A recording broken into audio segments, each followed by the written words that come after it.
지난해 경기도 한 야산에서 50대 여성이 큰 개에게 물려 숨진 사건이 있었는데요. 이 개의 주인으로 지목된 60대 남성에 대한 1심 선고가 어제 열렸습니다. 경찰 수사 단계부터 쭉 내 개가 아니라고 주장했는데 과연 어떤 결론이 나왔을까요? 오늘 아침엔 이도성 기자와 알아보겠습니다. 네, 법원에서 혐의가 인정됐나요? 네, 먼저 사건은 1년 반 전으로 돌아갑니다. 이 한 50대 여성이 산책을 하다 마주친 대형견에 습격을 당해 숨졌는데요. 하지만 떠돌이개였기 때문에 주인이 누구인지 찾는데 적지 않은 시간이 걸렸습니다. 어떻게 잡을 수 있었던 건가요? 일단 분양 기록을 분석하고 사고견 친밀도 검사 등을 통해서 개농장을 운영하던 60대 남성 A씨를 견주로 특정했는데요.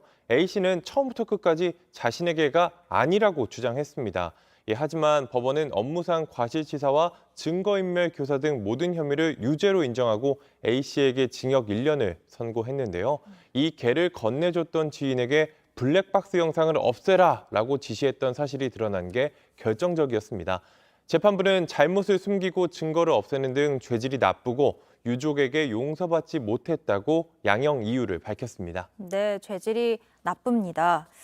한편 이 휴대전화를 원격으로 조정해서 돈을 가로채려던 보이스피싱 범죄, 경찰관이 막아낸 일도 있었죠. 네, 어제 JTBC 뉴스룸에서 보도했던 내용인데요. 이 경기의정부경찰서 지능범죄수사팀 소속 이민영 수사관입니다. 앞서 피해자 박모 씨가 이 해외에서 결제가 됐다는 문자를 받고는 이상하다 싶어 전화를 걸었습니다. 수화기 반대편에서 쇼핑몰 직원이라고 밝힌 사람이 결제가 잘못됐던 걸 되돌리려면 쇼핑몰 앱을 깔아야 한다고 안내했습니다. 근데 벌써 느낌이 좋지 않아요. 네, 가상화폐 계좌도 만들어야 한다고 했는데요. 박 씨는 들은 대로 이 계좌에 대출받은 1억여 원을 옮겼습니다. 쇼핑몰 앱을 다 다운받으라고 했어요. 결론적으로는 제 개인 자산이나 이런 정보를 다 알려주게 된 거고 실제로 송금이 되는지까지 확인을 해야지 피해자 등록이 된다는 거예요. 뒤늦게 이상하다고 여긴 박 씨가 경찰서를 찾았습니다. 여기서 만난 게 이 수사관이었는데요. 피해 사실을 듣자마자 휴대전화를 건네받았습니다. 쇼핑몰 앱부터 지운 뒤에 가상자산 거래소 앱도 확인을 했습니다. 그러니까 거래소 앱을 통해서 돈을 빼돌렸던 거군요. 네, 피해자의 휴대전화를 원격으로 조종하면서 계좌에 이체된 돈으로 가상화폐를 사고 있었던 겁니다. 이 수사관이 곧바로 가상화폐를 매도해 피해금을 모두 되찾았다고 합니다. 피해자의 빠른 신고와 수사관의 순간적인 판단으로 피해를 막을 수 있었습니다. 네, 정말 천만다행입니다.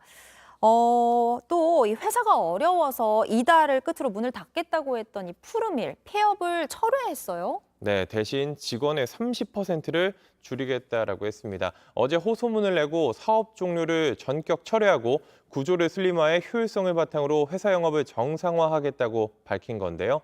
앞서 푸르밀은 지난달 17일 갑작스럽게 사업 종료를 발표했습니다. 예. 300명이 넘는 직원들에겐 이메일로 해고를 통보했는데요. 근데 원래는 매각을 추진하고 있었죠. 네, 그런데 잘 되지 않아서 사업 종료를 하려 했던 겁니다. 예. 이 직원들은 물론 대리점주와 낙농과 협력 업체들도 크게 반발했는데요. 4차례 교섭 끝에야 구조 조정에 합의했습니다. 이 푸르밀은 1978년 롯데 우유로 시작해 2007년 독립한 범롯데 계열 기업입니다. 신준호 전 회장과 차남 신동환 대표 등 오너 일가가 지분 90%를 가지고 있습니다. 예, 뭐 일각에서는 오너 경영 실패를 직원들한테 떠넘긴 게 아니냐 이런 지적도 있더라고요. 네, 그런 지적도 있었는데요. 푸르밀은 책임을 통감하면서도 대외적 경영 환경 악화가 겹쳐 올해만 180억 원 이상의 적자가 예상되는 현실을 인정할 수밖에 없다고 했습니다. 또 노조의 희생과 주주들의 지원으로 정상화 기반이 조성됐다면서 45년 전 창업 초심으로 돌아가 좋은 제품으로 보답하겠다고 밝혔습니다. 네, 오늘 아침엔 여기까지 듣겠습니다. 지금까지 이도성 기자였습니다. 고맙습니다.